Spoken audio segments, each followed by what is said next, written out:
Hi and welcome to this Phantasm tutorial. I'm Sebastian Bleek, and in this episode I'll be taking you through how to apply a Phantasm live effect. Overall we'll cover targeting your objects, selecting live effects via the select menu, and expanding your live effects.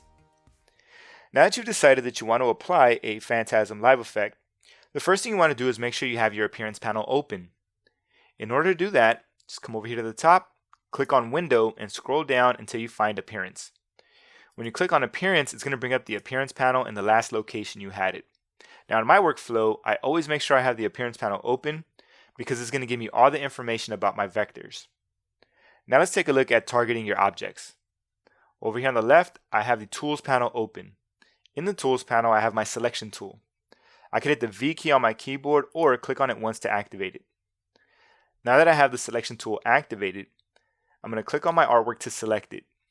In the Appearance panel, it's showing me that I have the entire group targeted. So now I could apply a Phantasm live effect to the entire group.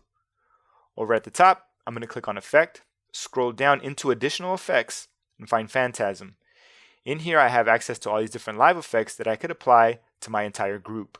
I'm going to hit Escape to get out of that. Instead of applying this to the entire group, what I'd like to do is only target this red mesh here. So I'll show you one way to do that now. What you want to do is double click on your artwork, and that's going to bring you into this isolation mode.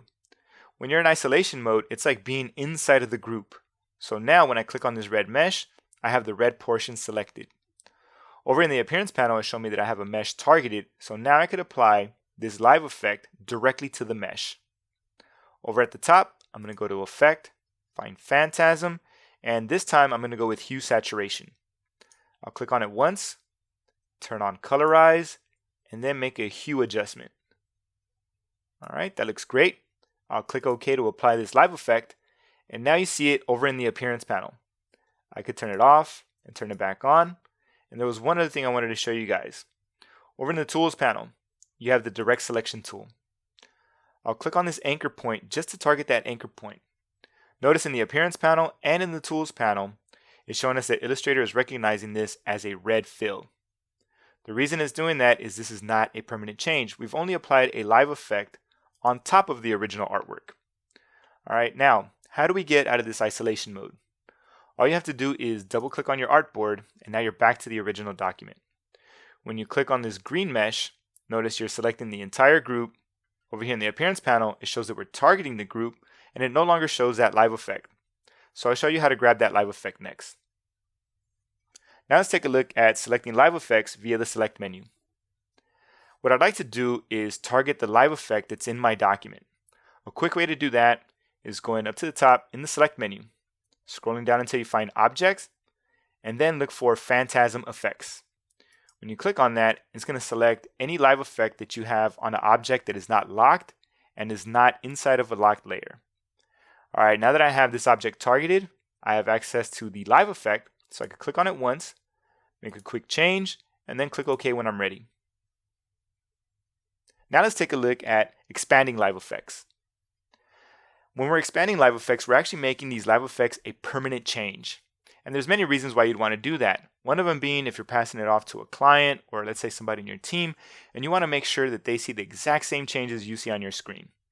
So the way you do that is you select your artwork, which we've already done, and in the Appearance panel, you want to make sure you have the live effect targeted. We'll go into the Object menu, scroll down and find Expand Appearance. Click on that once and we've expanded our live effect. You see it no longer exists in the Appearance panel, and if I grab my Direct Selection tool, I'll grab one of these anchor points, and now Illustrator is recognizing that anchor point as a green fill. And that's it for this tutorial.